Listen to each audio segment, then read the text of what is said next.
如果你不小心卡入了后室当中，你一定要记住，艾登会保护你。Hello, this is Aiden. 没错，他就是游戏解说艾登。厚颜无耻！嘿嘿，开个玩笑嘛，兄弟们。其实艾登是 Backrooms 当中的48号实体，据说是一个头戴摄像头、身着保安制服的友好实体。他的目标就是保护所有在他眼中深陷危机的人。在我看来，艾登就像一位正义骑士，所以咱们的声音就给他来上一个正义骑士的声音吧。那么艾登他的脑袋是一个摄像头啊，这就有点不好办了。我们来试下用这个方盒子行不行啊？哎，这样看起来貌似有点像摄像头那种味道了。不过这摄像头得把头给遮住啊，不然就显得很有违和感。那么既然是摄像头，它的前方是不是应该有个镜头啊？所以我们给它来上一个宇航员的头盔，调整一下位置。哎，兄弟们，有一说一啊，确实还挺像那么一回事儿的。好的，那么接下来他身着一身保安制服，我们来找一下。我觉得这件衣服看上去有点像保安制服啊。哎，其实这样看上去还挺帅的，有没有？脚上再给他来上一双锃亮的大皮鞋，看上去有点东西啊，但是东西不多啊。哎，咱们再画蛇添足，给他来上一个带对讲机的防弹衣吧，最后再调一下颜色。哇，帅呀，兄弟们！唯一不足的就是他的头显得很大，但是也只能凑合一下了。你还别说啊，这小矮人的战斗力还可以啊。好的，那么接下来选武器，保安用什么武器？这还用说吗？当然是防爆棍啊！哎，但是这里面好像没有防爆棍啊，给他来上一个棍子来模拟一下吧。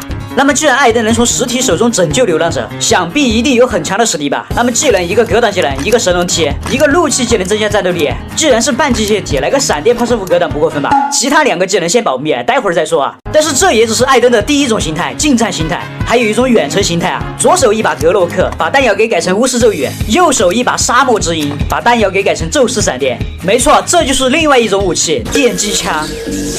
技能上外加一个牛臀冲锋。那么兄弟们，流浪者的好朋友，正义的化身，后世的守卫者，第48号实体艾登登场了。一个远程单位，一个近战单位，你们猜哪一个更强呢？我们先来测试一下这个近战单位啊，可以看到他有个技能啊，能让野人头上顶个问号，什么意思啊？这一招我愿称之为秘密行动啊，因为这个时候野人压根儿就看不到他。兄弟们，艾登能够清楚的知道实体的位置，并且有效的躲避他们，所以我给他来上了这个类似于隐身的技能，不过分吧？那么你们也看到了，他的近战能力也就那样啊，不能说太强，也不能说太弱，但是他的远程攻击能力就很强了，兄弟们。看好了，一个牛头冲锋冲过去。啊！我去，这就结束了吧？我想过他很强，没想到他这么强啊，兄弟们！哎，你们知道为什么吗？因为他这个电击枪的电流太过强了啊，能够通过人与人之间传导下去，特别是野人和剑士这种低血量的兵种啊，很容易被一击必杀呀。哎，那么这个电流到底能够传导多远呢？我们试一下，用剑士来排成一条线路，你们觉得这么长一条线路，一发能够解决掉吗？好的，战斗开始，艾登射出了第一枪，电流随着剑士开始传导。哎，到了这地方，电流还转了一个弯呢，兄弟们。好的，继续传导。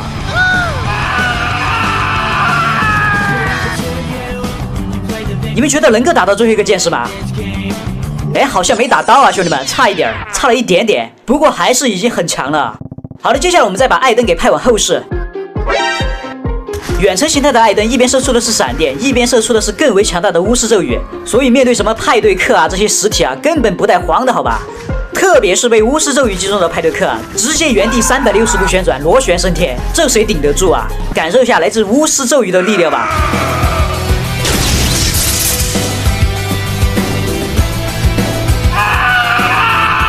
这一波简直帅出了天际，好吧？好的，接下来一群远程艾登对战，颜色战神加枪折魔加电锯人的完全体，那么战斗结果又是怎样的呢？我去，这火力太猛了，场面瞬间陷入混乱。哎，兄弟们，有没有觉得我把艾登捏得太强了？一波操作下来，这枪折魔直接被打成了陀螺在空中旋转。这红色风暴真的就被打成了一道龙卷风了。黄色预警直接原地掩埋，哎，脚去哪儿了？哦，脚在这里，还在不停的抽搐。其他几位角色已经早已不知去向，只剩下血量最后的枪折魔还在硬刚。你不要过来啊！这样的感觉被拽死球了。哎，不过话说，有人知道这是哪一个层级吗？看上去好诡异啊！来了，兄弟们，你们猜我今天发现了什么东西啊？我竟然在全战模拟器当中发现了 Backrooms 恐怖的后室。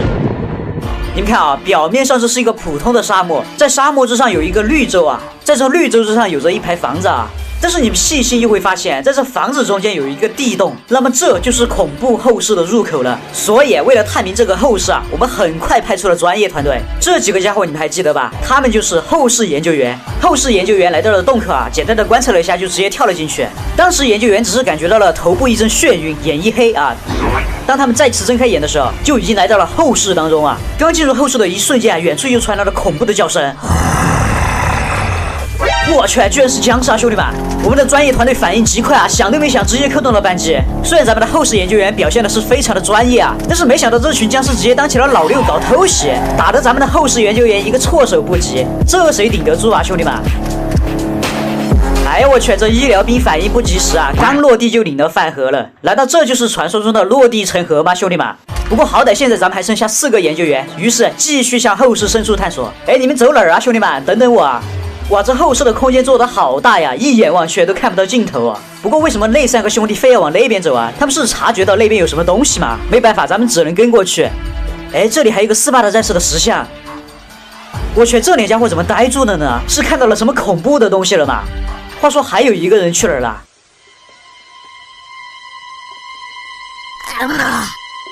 啊，他倒下了！我去，那什么东西啊？应该还没看到我，躲起来。哎，这有什么地方啊？好像是一个个游泳池。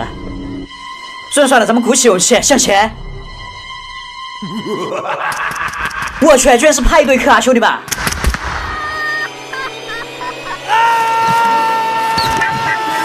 完了，被打死球了！我去，这群派对客在干嘛呀？这是在举行什么派对吗？3个人抱在一堆，看上去玩得还挺嗨的。咱们的研究员在他们面前毫无反抗之力。与此同时啊，后室杀手也被枪声给吸引了过来。Let's go， 过来！哎，还有一群小人哦，我知道了，这就是传说中的扫兴客吧？众所周知，派对客和扫兴客势不两立，仇人见面分外眼红，于是他们很快就打了起来。那么兄弟们，你们站派对客还是站扫兴客啊？反正我站扫兴客这边，毕竟人家扫兴客是人类的好朋友。哎，不过情况不对呀，扫兴客越打越少，派对客却越打越多。因为派对客可以将死去的扫兴客转化为他们的同类。完了，这下好了，虽然我是一个后室杀手，但人家派对客的人数越打越多啊，我终究还是寡不敌众的，就连后室杀手都被吊起来打。完了，后室杀手被打死球了。哎，我们这个派对客还在笑啊，看来他也没意识到问题的严重性啊。因为这个时候蓝色妖姬已经进来了。哎呦！蓝色妖姬穿着他的切尔西在后室里面跑得飞起啊！但是没曾想到这后室啊这么大的嘛，跑了半天也没找到出口。出口没找到，找到了派对客啊！嗨，这下好了，蓝色妖姬大战派对客，兄弟们，你们觉得哪一边能够赢呢？哎，我去，怎么黑幽灵又跑过来了呢？完了，现在蓝色妖姬一边面对派对客，一边面对黑幽灵。哦吼！哎，他在干嘛呀？这是在跳街舞吗？不过蓝色妖姬跳街舞好像不太合适啊！你这对得起你脚上那双黄金切尔西吗？蓝色妖姬被气球吊到了墙上，于是他开始用黄金切尔西来格挡射来的弓箭，但是一不小心就把黑幽灵给踢爆球了。由此可见，黄金切尔西的威力巨大呀，兄弟们！一脚就踢死了一个派对客，然后不料他又被气球给吊到了墙上。打他！这个时候派对客对蓝色妖姬持续不断的输出。哎，你看，哎。一波操作下来，蓝色妖姬当场就被打自闭了。派对客小心翼翼地走上去向前查看，没想到突然一个偷袭，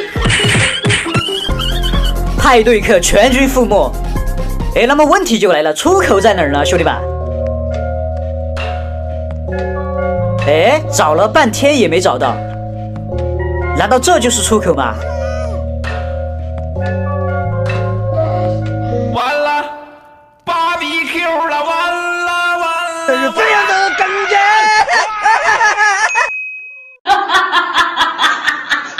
如果说炼巨人当中的恶魔有段位，那么枪之恶魔能够排在第几位呢？据说枪之恶魔仅仅现身了5分钟就消灭了上百万人，这么恐怖的吗，兄弟们？那么可以看到这个枪之恶魔长得是有点刺激啊，他的下半身都没有，取而代之的是一排排蛋脸，所以我们这个模型啊，终于可以派上用场了。来，我们先来还原他的头部啊，他的头部长得像是一个骷髅头啊，上面有把枪。哎，那么这个骷髅头怎么样？杀！哎，我去，你这怎么连下巴都没有啊？但是没有关系啊，我们再给他套上一个恐龙头套。看好了，兄弟们，我们调整一下。哎，这不就看上去和图片上一模一样了吗？看上去就很恐怖啊。然后我们再模拟他头上的枪啊，哎，用一个正方形的纸盒子把它给调成长方形，哎，这不就模拟出来了吗？调完颜色，你们看这咋样？只能说模拟的是相当的到位啊。不过话说没有长脚还是有好处的啦，兄弟们，你们看这画家跳得老高了，就是打不到，很难受啊就。好的，接下来我们再来看到这个图片上啊，他的身体长得像是一个倒三角形啊。哎，那么这好办啊，看好了，兄弟们，一件衣服啊，一件部落裙，然后我们再给他加个什么呢？给他加个这个怎么样？哎，这不就体现出了他那种浑身带劲儿的肌肉感了吗？但是有一点需要注意的是，他的胸口长满了密密麻麻的骷髅头。我去，这看得我密集恐惧症都要犯了。那么这个东西该怎么模拟呢？我想了半天，终于想到办法了，给他戴上一个击剑头盔。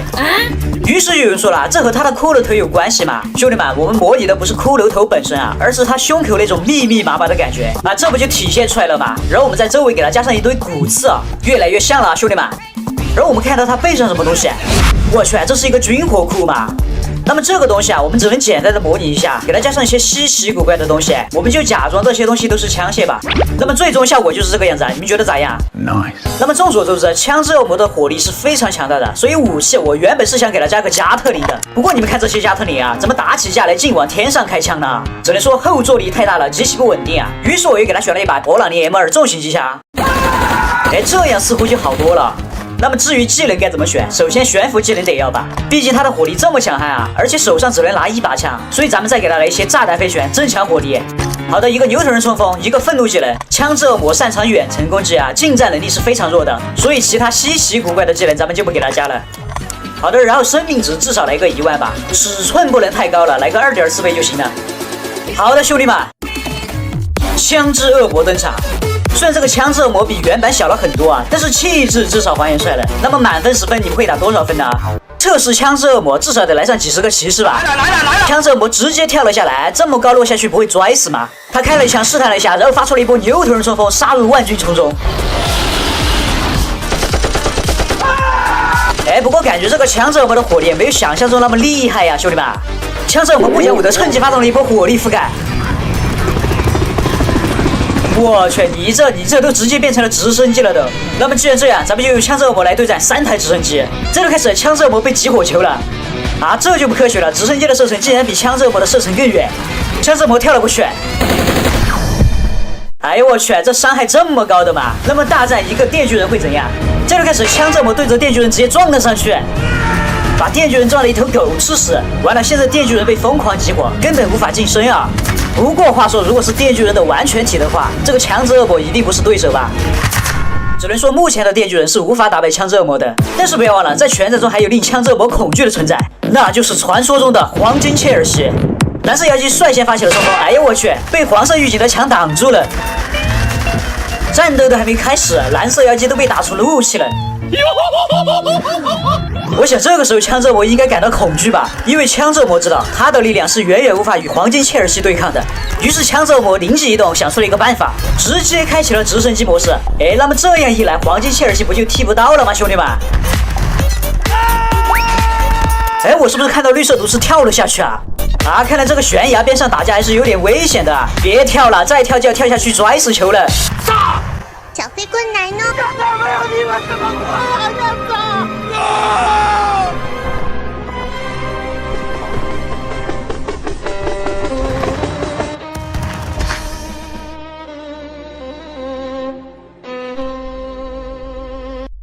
你们看这斯巴达的长矛上竟然插着一架直升机，让我们盯着这个直升机看个几秒钟。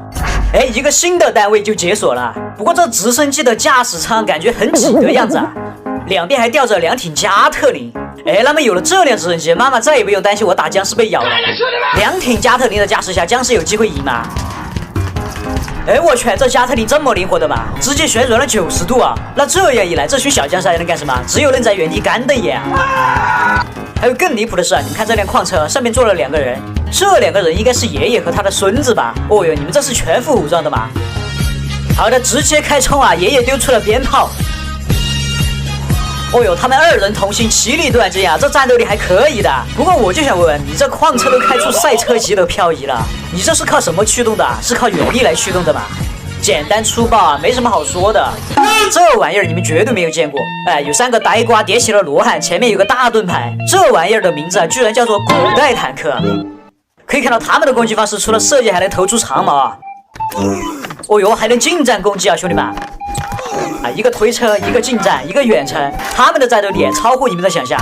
来，我们直接请上爷孙二人组对战一个古代坦克。好的，爷孙二人组冲了上去，撞到盾牌上了。我去，不过没想到这个古代坦克这么能扛的，矿车都没了，这古代坦克还没散架，这就有点离谱了。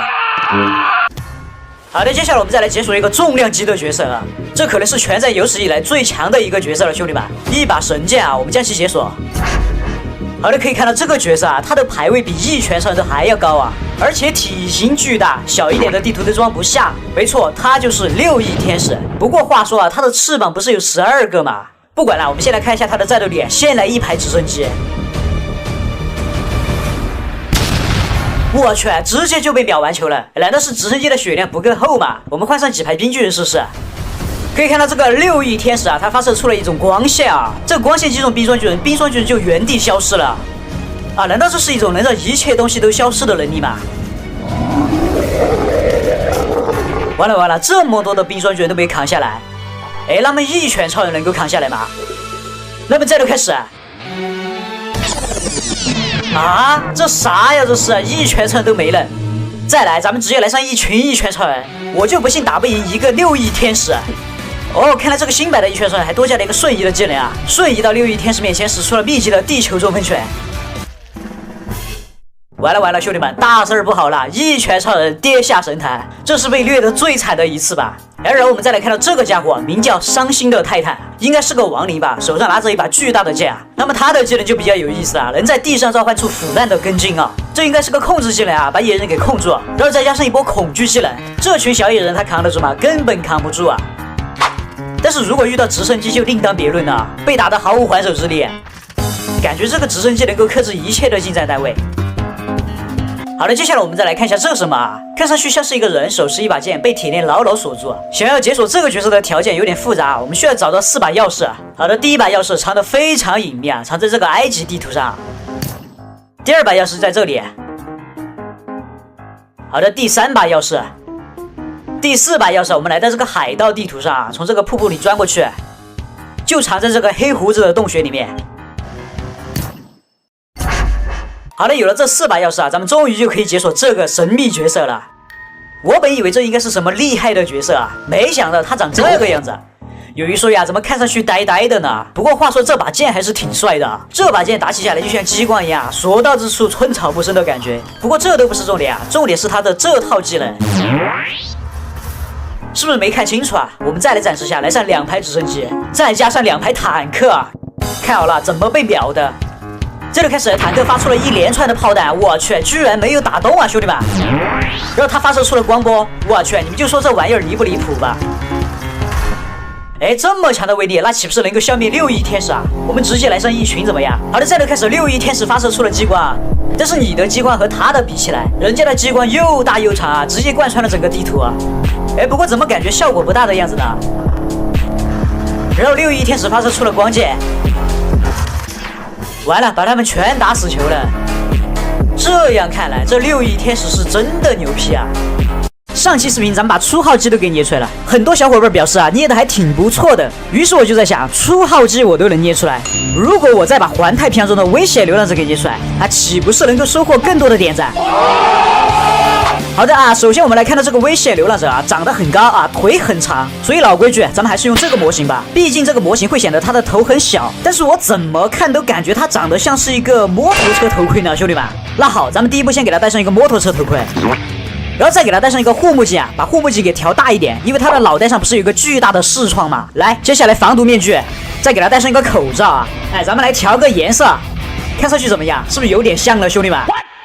但危险流浪者的难点在于他的身体上啊，哎，你们看这胸口上有一个类似于反应堆的东西，这该怎么模拟呢？来，给他加上这款胸甲怎么样？咱们再给他调大一点啊，这不就完美模拟了吗，兄弟们？话说你们有没有发现这危险流浪者他好像没有脖子啊？所以为了模拟出这种身形，咱们给他加上了一个肩甲，再加上了一个武士盔甲。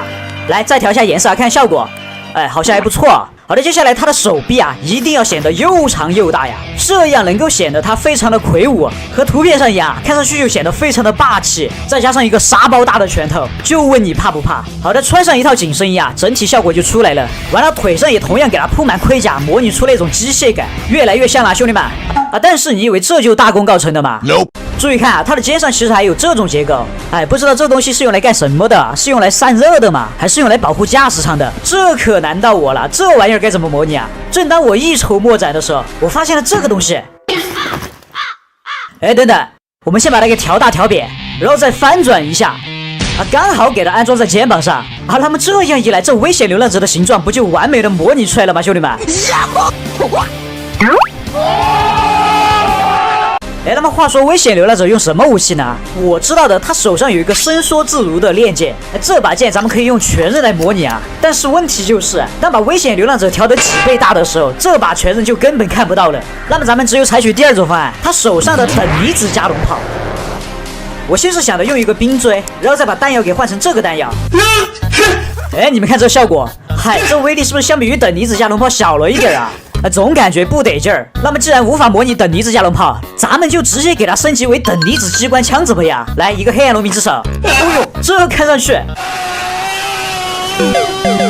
好得劲儿啊，兄弟们！好的，左手再给它来上一个冰霜巨人的拳头。那么兄弟们，这就是危险流浪者。我捏出了一个巨大版和一个缩小版啊，不过就论这危险流浪者的还原程度啊，满分10分，你们会打多少分呢？特别是这个小的，说真的啊，我感觉看上去好像啊，兄弟们，比之前的初号机看上去像多了。我们先来试下这个巨型危险流浪者，哎，你们就会发现这个巨型危险流浪者很呆啊，兄弟们。不知道安装的时候哪一刻理解出了问题啊，一来就死机球了。难道说两个驾驶员在里面打架吗？这是你的等离子炮呢，兄弟？哎，他站起来了。哎呀，我去，他又躺下去了。我觉得我一直这样射击，会不会有机会把他给射死？救命！救命！嗨，最后一秒，终于打出了一发等离子炮。早就说过大的不稳定啊，咱们还是直接来测试小的，小的就稳定多了。来来来，直接战斗开始！哇，一来就发射了等离子机关枪。哦呦哦呦，这群小剑士根本扛不住啊！不过还是勇气可嘉呀，迎难而上。好了，现在流浪者要准备开冲了。哎，一个假动作，回手掏，外接一个居合斩。面对疾风吧！这完全是降维打击啊！哦呦哦呦哦呦，你们看好帅啊，兄弟们！那么如果我派出初号机，那么阁下又如何应对呢？话说你们觉得初号机和危险流浪者谁的实力更胜一筹呢？哇，初号机直接进入暴走状态，跑得飞起，直接格挡住了，随后一个野蛮冲撞，没撞中啊！流浪者顺势开出了居合斩，哈萨克，哎，你不要斩到水里面去了。现在初号机已经被打出了怒气，看来他要暴走了，兄弟们。很明显啊，他想通过光速移动来踢死流浪者，但是每次都撞在了枪口上。好的，就是现在。我去，初号机居然被打死球了，你们觉得这个结果合理吗？上期视频咱们捏出了后世研究员啊，于是评论区有好多人叫我捏实体啊，但是问题就是啊，关于实体的信息啊，貌似不是很多啊，出名的几个实体看上去又很难捏的样子啊，那么这该咋整啊，兄弟们？于是我灵机一动啊，今天啊，咱们创造一个实体出来怎么样？哎，这个想法好啊，必须点赞。那么今天咱们创造的实体啊，首先第一个特点，它肯定不是人类。这不废话吗？所以咱们不能用人类的身体啊，咱们用这个模型啊，怎么样？头和脚都没有啊，看上去就非常恐怖。哎，那么既然这样，咱们给他穿上一身能够把全身给遮完的衣服，然后再把颜色给调成纯黑色啊。你们看啊，这样一来啦，它看上去是不是就有点像一个黑色的影子啊？哎，没错啊，这个实体啊，它常常会潜伏在黑暗当中，人类一旦靠近，就将会被它拉入黑暗啊。所以一旦在后世当中发现一片异常黑暗的区域，千万不要轻易靠近啊，兄弟们。哎，话说我在考虑要不要给它加上一双眼睛啊？哎，算了算了，看上去有点违和感啊，不如给它来上一个头套吧。不过这样看上去又呆呆的啊，要不这样，咱们给它戴上一个兜帽咋样啊？这样一来，他的脸上看上去是不是就像一个深不见底的深渊啊？在深渊之中还隐藏着一双血红的眼睛。我去，兄弟们，这样看上去又帅气又恐怖啊！然后我们背上再给他加上死神触手啊！那么既然是影子啊，我觉得它应该还能分裂吧？来个自我复制啊！恐惧技能那必须得有一个，再来2套悬浮技能，让它飘在空中，并且刚才就说了，它能将人拉入黑暗之中啊，所以我们在它手上给它装备上粑粑吧，然后再把粑粑的弹药给换成鱼叉。好的，生命值不要给多了，来个1000就行了。尺寸0.7倍，移动速度2倍，伤害3倍。问题就来了，取个什么名字呢？算了，我先随便取一个啊，名字的事情就交给你们了，兄弟们。哎，我们暂且就称它为黑幽灵啊。虽然这个名字有点土啊，但是没有关系啊，我相信你们可以的。有好的名字就打在评论区。那么这个实体啊，可以看到非常的恐怖啊。目前啊，我们还对这个实体没有足够的了解啊，那么就暂且把它的危险等级划为7级吧，未知啊。那么好的，我们先来几个剑士来测试一下这个实体啊。好的，发射了鱼叉，鱼叉直接把剑士给拉了过去，然后很明显实体开始分裂，我去。哇，这啥呀？这是啊，这这么强的吗？有点出乎我的意料啊，兄弟们。但是经过研究发现啊，这实体在面对危险的时候还会主动逃离，打不过的时候还知道往后退啊。完了，退到墙角了，退无可退了。别打了，我不打你了。当场就掉下了悬崖。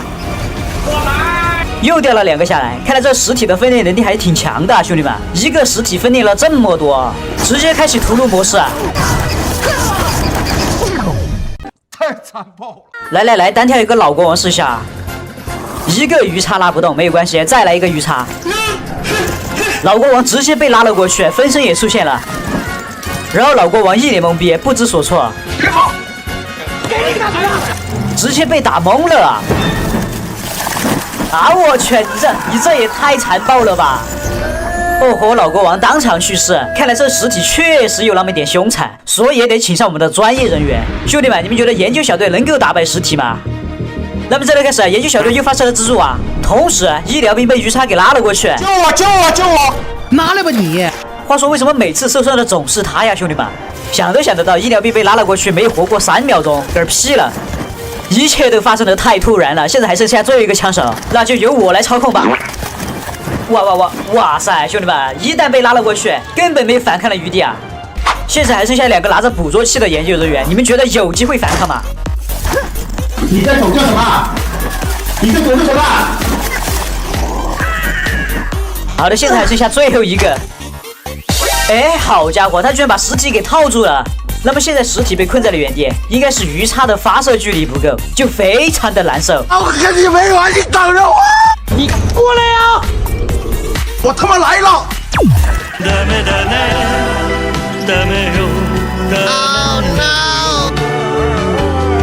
远远看上去是一座普通的城堡，哎，不过这座城怎么看上去这么熟悉呢？特别是它这屹立在城堡之上的大石台，莫非它就是《指环王》中的刚铎城啊？这也能还原出来，真的是太帅了，兄弟们！好的，那么据说刚铎城易守难攻，来，今天咱们就来验证一下。先来上几百个亡灵军团，然后我们用什么呢？要给他来上一个加特林吧。哎，我去，你这什么姿势啊？哦，他脑袋好像被卡住了，兄弟们。不行，我有点晕，等一下。不过看他表情好像应该问题不大。来，我们直接推上去，看看能不能在高台上先打他们一波。哎，好像不行啊，角度不对啊，打不到啊。哎，有惊无险啊，我还以为要嗝屁了呢，兄弟们。我们再调整一下枪口的角度啊，这个地方可以把他们打成憨皮。哦，原来是被打到脚了。如果我们不控制他的话，可以看到他还是能够找到路的。哎，不过你就像这样滚下去有点不好吧？别慌。哎，我去，我就说这样不行啊，车都给开翻了，直接卡住了。来了，他们来了，兄弟们。不如这样，我们找个好防守的位置吧，就在这里等他们啊。哎，但是我不确定的是，这个驾驶员是否能够坚持下去。好的，他们来了，直接开火。这个位置啊，易守难攻啊，一挺加特林能够防守住几百个骷髅战士。哎，不过你行不行啊？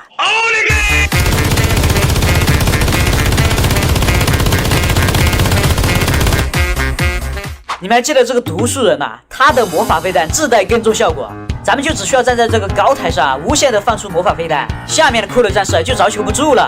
这叫什么？这就叫降维打击啊！好的，我们再来啊。第二张地图啊，我们看这张地图像什么？这张地图是不是一个战区场景啊？两边都是战壕啊，中间还有很多的炮弹坑啊。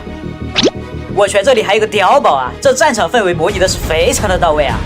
那么曾经啊，咱们无数次的幻想在全战模拟当中玩战地，这次啊终于可行了，兄弟们。好的，没啥好说的啊，两边都给他们放上2个不同派系的兵种啊，这里面所有的兵种啊，全部给他们来上啊。好的，两边都已经准备就绪。我手上拿着一挺大机枪，打起架来才不慌，冲啊，兄弟们！哎呦，怎么回事嘛？可能是我手上拿着大机枪太耀眼了，被对面狙击手给击火球了。我去，兄弟们，天上又下着小雨啊！这个战争场面代入感太强了。这敌人的火力也太猛了吧！换一个。我去，这谁顶得住啊？哎，这里有个小鬼子啊，还在这里当老六啊！这小鬼子，我跟你没完啊！我们超过一个离得近一点的角色去消灭他。